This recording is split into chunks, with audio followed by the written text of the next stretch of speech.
Nah, tahun ini kami perkirakan akan terjadi pembalikan arah, di mana kemungkinan di second half 2023 ini ada kemungkinan The Fed akan melakukan pemangkasan tingkat suku bunga. Dan ini sudah di price in oleh para pelaku pasar obligasi global yang kelihatan dari yield obligasi atau imbal hasil obligasi di negara Amerika itu turun.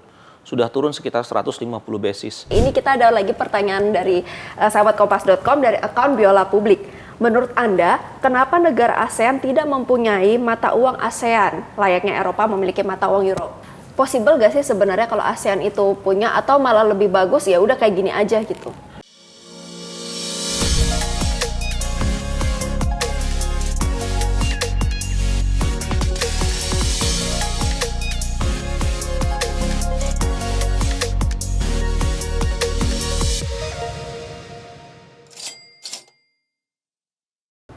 Halo sahabat kompas.com, selamat datang di program Generasi Cuan bersama saya Melis Moren, dan hari ini selalu bersama partner saya Niken Monica. Nah, hari ini sahabat kompas.com kita akan berbincang nih soal yang lagi happening belakangan ini, yaitu rupiah yang lagi menunjukkan tren positif. Tapi berbarengan juga dengan momen itu ada juga beberapa negara yang memutuskan untuk dedolarisasi dolar AS. Nah, untuk itu kita akan ngobrol bareng Bapak Ahmad Mikhail selaku Chief Ekonom dari Sukor Sekuritas. Halo Pak, apa kabar? Baik, Mas. Halo Pak Mikhail, akhirnya kita bisa bertemu ya. Okay. Buat ngobrol-ngobrol kali ini topiknya lagi dibahas sama anak-anak muda juga nih di media sosial. Sebenarnya Pak Mikhail, apa sih yang membuat rupiah belakangan ini lagi menunjukkan tren positif? Terus kira-kira ke depannya ini bakal jangka panjang apa jangka pendek nih rupiah menguatnya? Oke. Jadi rupiah menguat ini ada 3 faktor ya. Faktor yang pertama dari sisi supply and demand ya, pergerakan pasar, di mana terjadi karena account surplus sudah hampir 3 tahun berturut-turut. Jadi ketika suatu negara menghadapi current account surplus itu adalah ketika total ekspor impor plus ekspor jasa itu melebihi impor barang dan jasa. Nah, ketika terjadi current account surplus, maka artinya supply dolar lebih banyak dibandingkan kebutuhan terhadap dolar di dalam negeri. Nah, Indonesia ini memang berbeda dengan apa yang terjadi selama 20 tahun terakhir ya. Selama 3 tahun terakhir ini kecenderungannya kita stable menerima atau menikmati yang namanya current account surplus tadi. Nah, bagi negara-negara yang menikmati current account surplus, maka sewajarnya mata uangnya menguat, tidak melemah. Nah, jadi karena kita di tahun lalu kita karena account surplus sekitar 1,2% dari GDP, dan tahun ini kami perkirakan akan surplus 0,7% dari GDP, sehingga kemungkinan besar rupiah akan terus melanjutkan penguatan.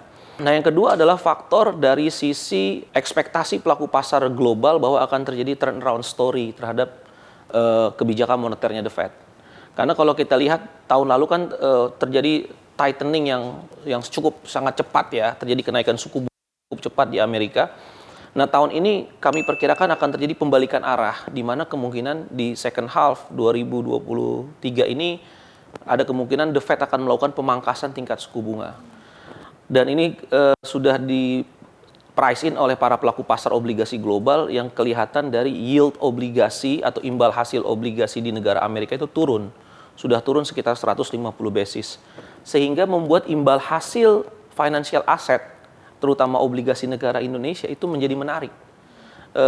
Financial asset di dalam negeri jadi menarik, sehingga terjadi capital inflow di pasar obligasi.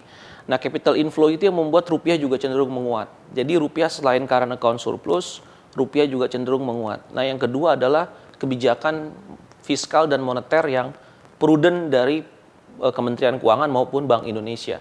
Dari sisi Bank Indonesia menaikkan tingkat suku bunga mengikuti arah kebijakan The Fed, sehingga menjaga tidak keluarnya arus modal asing dari dalam negeri ke luar negeri. Nah, yang kedua, Bank Indonesia mengeluarkan instrumen baru ya, term deposit falas ya, di mana imbal hasilnya itu cukup menarik dibandingkan dengan imbal hasil yang ditawarkan oleh negara-negara tetangga kita, seperti Singapura, seperti Hong Kong gitu ya.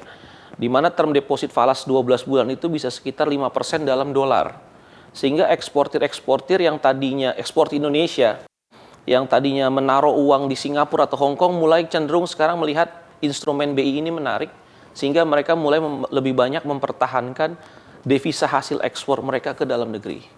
Nah, dari sisi fiskal, Kementerian Keuangan komitmen untuk kembali menurunkan defisit APBN kembali ke di bawah 3% dari GDP di tahun 2023 ini. Karena kita tahu semenjak COVID jadi kejadian luar biasa selama 3 tahun terakhir, sehingga defisit APBN itu lebih dari 3% dari undang-undang keuangan negara yang sebelum terjadi COVID. Nah, kemudian kembali lagi ke dalam undang-undang keuangan negara di mana defisit APBN diatur tidak boleh lebih dari 3% dari GDP. Nah, hal itu membuat confidence para pelaku pasar bahwa Indonesia tetap melakukan kebijakan fiskal yang prudent. Nah, dari ketiga faktor tadi tersebut, maka rupiah memang berhak menguat. Kami prediksi rupiah memang dari awal tahun, kita prediksi rupiah itu kalau melemah, paling tinggi melemahnya 15.400, tapi range prediksi kita itu antara 14.500 sampai dengan 15.400. Nah, kondisinya sekarang rupiah sudah menguat ke level 14.800, kami perkirakan akan terus melanjutkan penguatan ke 14.500. Oke, kan tadi rupiah menguat ya, bahkan diprediksi bakalan sampai angka 14.000. Nah, tapi ini pergerakan IHSG ini cenderung loyo, bahkan Betul. kalau menguat pun tipis. Nah, analisis dari Pak Mikael sendiri tuh bagaimana? Jadi ada dua faktor yang membuat indeks kita itu belum kembali ke level all time high-nya di 7.200. Faktor pertama yaitu adalah pembaikan atau percepatan pemulihan ekonomi China. Jadi China itu kan ekonominya tahun lalu itu sangat tertekan akibat strict lockdown yang dilakukan oleh pemerintah China. Nah, sekarang pemerintah China sudah membuka lebar-lebar akses atau mobilitas masyarakatnya, sehingga diperkirakan pertumbuhan China akan kembali ke level naturalnya, yaitu tumbuh sekitar 5 sampai dengan 8% tahun ini. Tergantung seberapa cepat domestic consumption maupun investasinya. Sehingga modal China menjadi lebih menarik dibandingkan pasar saham regional Asia Tenggara seperti Indonesia, Malaysia, Singapura, Thailand. Nah, dengan adanya pembalikan arah dari kebijakan China, maka membuat capital inflow pindah ke China. Dan banyak arus modal asing, terutama dari Eropa dan Amerika, pindah ke China. Kalau rupiahnya menguat tapi IHSG-nya kok agak meloyo ya cenderung itu. Tapi Pak Mikael, kalau untuk kebijakan dari luar negeri sendiri, apalagi kan kalau misalnya FOMC mengeluarkan hasil nanti risalah rapatnya, apakah akan mempengaruhi pergerakan rupiah juga? Karena kan kalau di Indonesia salah satu penopang rupiah menguat itu karena PMI manufakturnya juga ya. Dari internal factor growth Indonesia sendiri ya. Nah, kalau kita lihat dari Amerika sendiri, berbagai leading indicator sudah menunjukkan adanya perlambatan ekonomi di Amerika.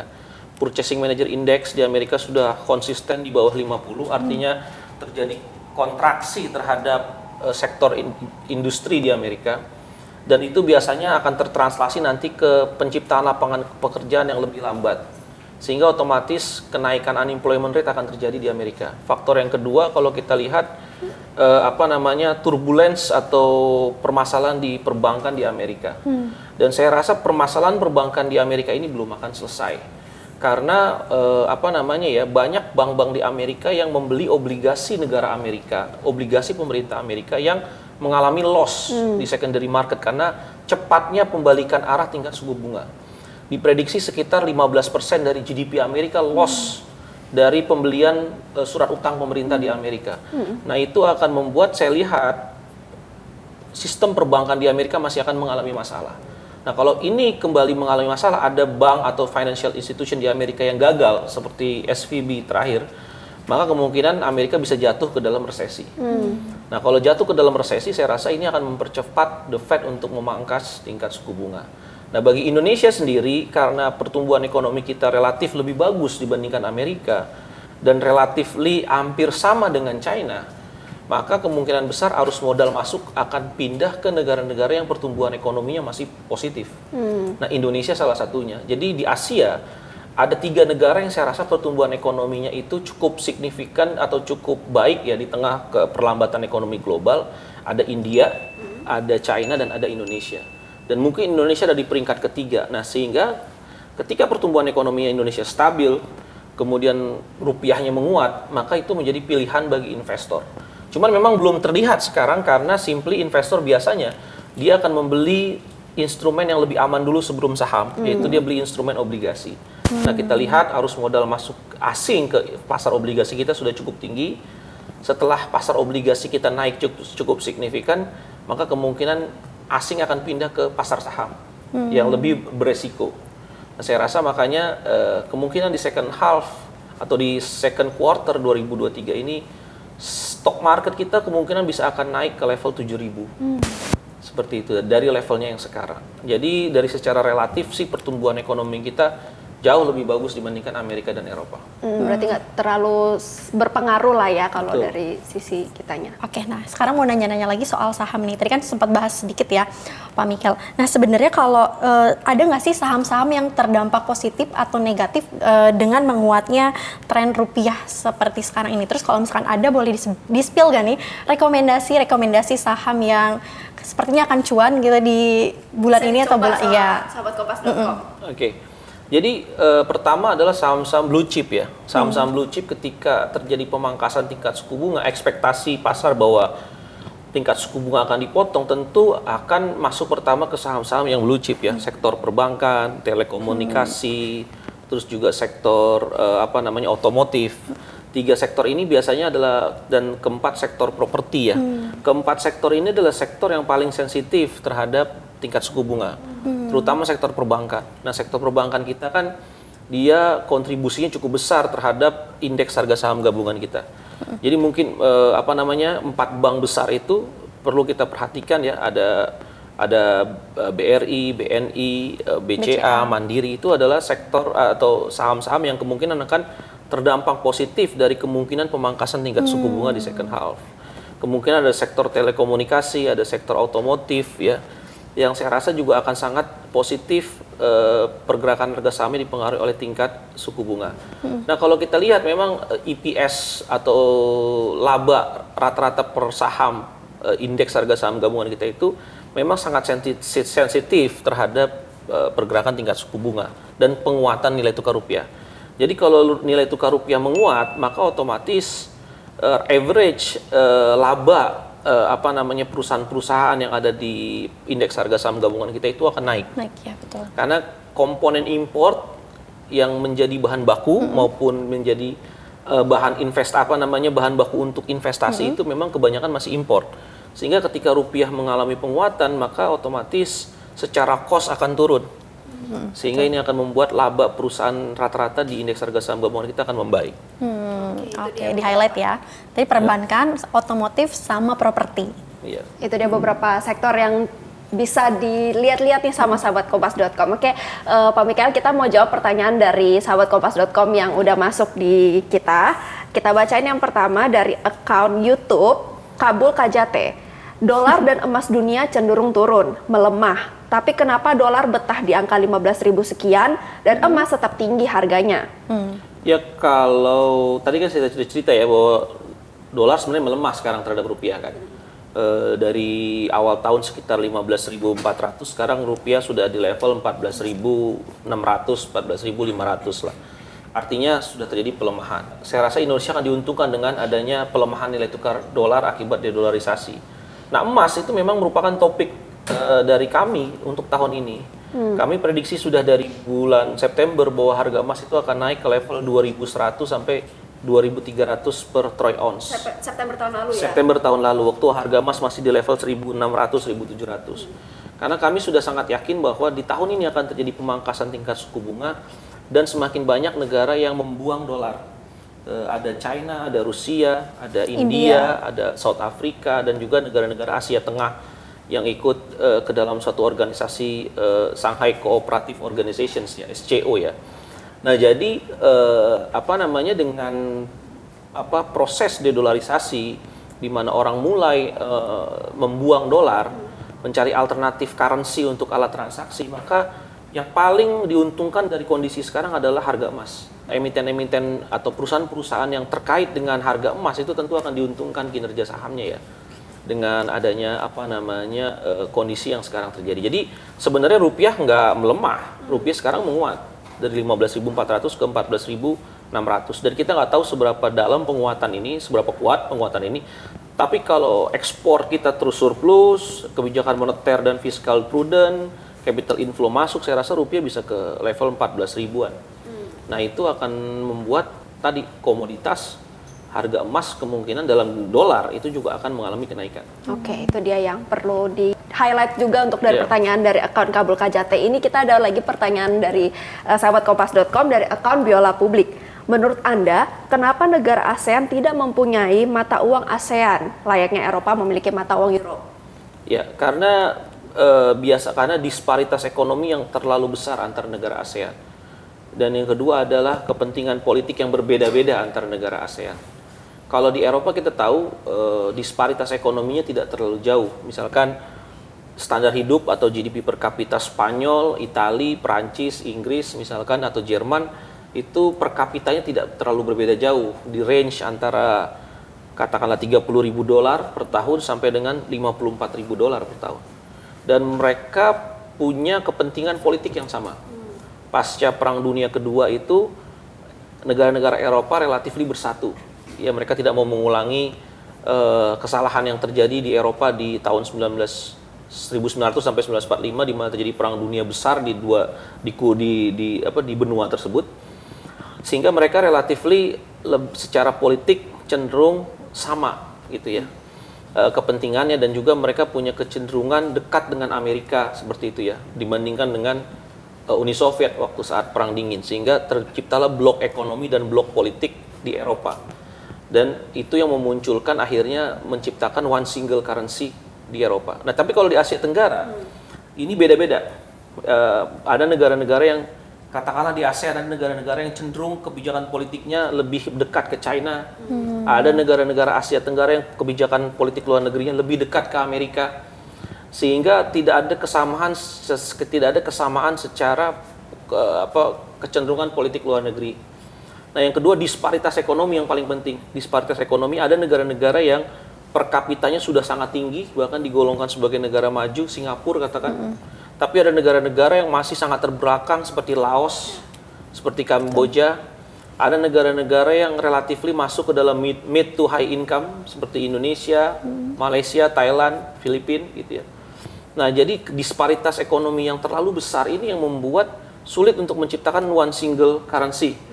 Karena pasti nanti kebijakannya akan berbeda-beda antara satu negara dengan negara lain. Tapi possible gak sih sebenarnya kalau ASEAN itu punya, atau malah lebih bagus ya udah kayak gini aja gitu?